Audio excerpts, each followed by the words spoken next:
Hello students. तो flashback series शुरू करते हैं। फ्लैशबैक सीरीज में हमने शुरू की थी इंडियन इकोनॉमी, और इंडियन इकोनॉमी में हम पहला चैप्टर कर रहे थे Indian economy on the eve of independence. तो उसी चैप्टर को आज हम कंटिन्यू करने वाले हैं। हमने चैप्टर की कुछ चीजें अपने प्रीवियस वीडियो में कवर करी थी। अगर आपने वो वीडियो नहीं देखा है तो मैंने ऊपर इन्फो आइकन में उस वीडियो का लिंक दे रखा है, जाइए वो वीडियो देखिए और फिर फटाफट से ये वाला वीडियो देखिए आकर। तो चलिए शुरू करते हैं आज का वीडियो। आज के वीडियो में हम इंडियन इकोनॉमी उस चैप्टर में जो भी और चीजें बची हैं वो चीजें कवर करने वाले हैं। और तो चलिए ज्यादा टाइम वेस्ट नहीं करते हैं और वीडियो शुरू करते हैं। आ जाइए। तो अब हम लोग देखते हैं कि जब इंडिया और पाकिस्तान का पार्टीशन हो गया, यानी इंडिया का जब पार्टीशन हो गया और एक अलग नेशन बनाया गया जिसका नाम था पाकिस्तान, तो जब ये पार्टीशन हुआ तो उसके क्या क्या एडवर्स इफेक्ट हमें देखने को मिले, मतलब इंडियन इकोनॉमी में क्या क्या उसके एडवर्स इफेक्ट आए। तो फर्स्ट है शॉर्टेज ऑफ रॉ मटेरियल। सबसे पहले तो रॉ मटेरियल की शॉर्टेज हो गई, क्योंकि पार्टीशन हुआ तो उस टाइम पे बहुत सारे डिफरेंसेस क्रिएट हुए। सारी चीजें डिवाइड हो गई, स्टेट डिवाइड हो गए, लैंड्स डिवाइड हो गई, बहुत सारी चीजें डिवाइड हो गई, तो रॉ मटेरियल की बहुत ज्यादा शॉर्टेज हो गई।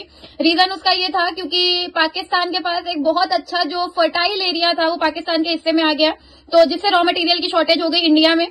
Food problem, because of raw material की शॉर्टेज फूड प्रॉब्लम्स अराइज हुई, क्योंकि पार्टीशन हुआ, वॉर हुई, जिसकी वजह से बहुत सारी फूड प्रॉब्लम्स देखने को मिली। तो कुछ ऐसी चीजें हुई जिसकी वजह से हमारी कंट्री में बहुत ज्यादा फूड ग्रेन्स की शॉर्टेज हो गई और हमें फूड प्रॉब्लम देखने को मिली।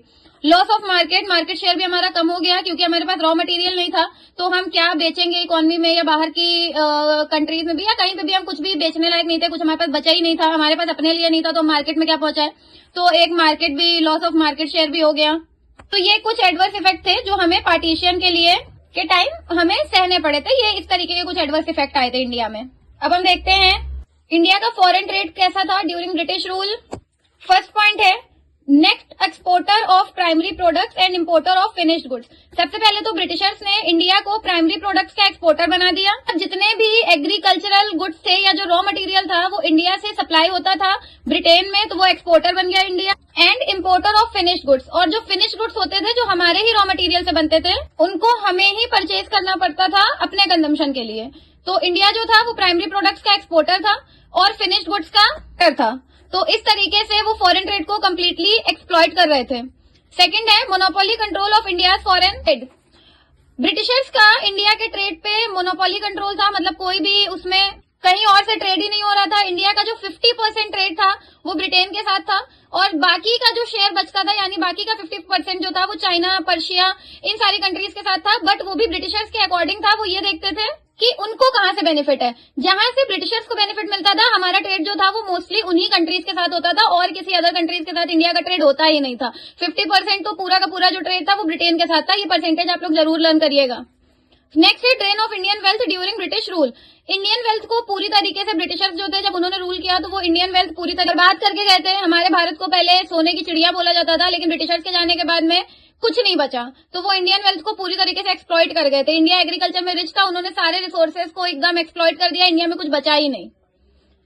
ऑक्यूपेशनल स्ट्रक्चर कैसा था इंडिया का, तो इंडिया का ऑक्यूपेशनल स्ट्रक्चर जो था, इंडिया, हमें पता है कि हमारा जो इंडिया है वो पूरी तरीके से डिपेंडेंट है, इसका वर्कफोर्स जो है वो एग्रीकल्चर पे डिपेंडेंट है। हमारे यहाँ प्राइमरी सोर्स ऑफ ऑक्यूपेशन ही एग्रीकल्चर है। तो फर्स्ट पॉइंट है agriculture the principal source of occupation. तो ऑक्यूपेशनल स्ट्रक्चर हमारा कुछ इस तरीके से था कि एग्रीकल्चर में मोस्टली लोग ऑक्यूपाइड थे, सबसे ज्यादा वर्क एग्रीकल्चर सेक्टर में ही हो रहा था, तो सबको यही लगता था यार एग्रीकल्चर सेक्टर में ही काम करना चाहिए, क्योंकि वही एकमात्र सोर्स था और कुछ था भी नहीं। सेकेंड है रीजनल वेरिएशन। ऑक्यूपेशन में रीजनल वेरिएशंस आ गए थे, क्योंकि जो पार्टीशन हुआ था उसमें जो सिंध बहुत अच्छा, बहुत फर्टाइल एरिया है, वहां की सॉइल की फर्टिलिटी बहुत अच्छी है, वो चला गया था पाकिस्तान साइड में। लाहौर बहुत अच्छा एरिया है, वो सब चला गया पाकिस्तान साइड में, जिसकी वजह से इंडिया के एग्रीकल्चर पे बहुत ज्यादा फर्क पड़ा था। तो ये रीजनल वेरिएशंस की वजह से जो ऑक्यूपेशन स्ट्रक्चर था वो थोड़ा सा डिवाइड हो गया था, अलग अलग हो गया था। अनबैलेंस ग्रोथ, हमें अनबैलेंस ग्रोथ देखने को मिल रही थी। रीजन सेम था कि हमें जो एरिया ज्यादा फर्टाइल थे वहां पे एग्रीकल्चर अच्छा हो रहा था, तो वहां पे हमें ग्रोथ अच्छी देखने को मिल रही थी। जो एरिया कम फर्टाइल थे वहां पे हमें ग्रोथ अच्छी देखने को नहीं मिल रही थी। नेक्स्ट है industry and insignificant source of occupation. Industry उस समय एक इनसिग्निफिकेंट सोर्स ऑफ ऑक्यूपेशन था, कि मतलब लोगों को इंडस्ट्रीज में एक ये बोल सकते हो कि कोई ऐसी कोई खास इंडस्ट्री नहीं थी। दो ही इंडस्ट्रीज थी, इंडस्ट्रीज के नाम पे कॉटन एंड जूट। तो सब लोग काम नहीं कर सकते थे। और इंडस्ट्रीज जो उस समय के लोग थे उनको ऐसा भी लगता था कि इंडस्ट्रीज से पता नहीं अच्छी वेजेस मिलेगी नहीं मिलेगी, उनका लिवलीहुड वो अर्न कर पाएंगे या नहीं कर पाएंगे, सर्वाइव कर पाएंगे या नहीं, बहुत सारे रीजन थे जिसकी वजह से इंडस्ट्रीज में लोग जाना पसंद नहीं करते थे। वो ज्यादा प्रेफर करते थे कि वो एग्रीकल्चर में कॉन्ट्रीब्यूट करेंगे और एग्रीकल्चर से ही वो अपनी लिवलीहुड अर्न करेंगे। इसी वजह से एग्रीकल्चर जो था वो प्रिंसिपल सोर्स ऑफ ऑक्यूपेशन था। तो स्टूडेंट्स, ये था आज का वीडियो। हमने Indian economy on the eve of independence को डिटेल में अच्छे से कवर किया। आई होप आपको चीजें क्लियर हुई होंगी। अपनी अपनी बुक्स से इन डिटेल अच्छे से रीड करिए। जो भी डाउट्स हो मुझे कमेंट सेक्शन में बताइए। वीडियो लाइक करिए, दोस्तों के साथ शेयर करिए और चैनल को सब्सक्राइब करिए। Thank you so much.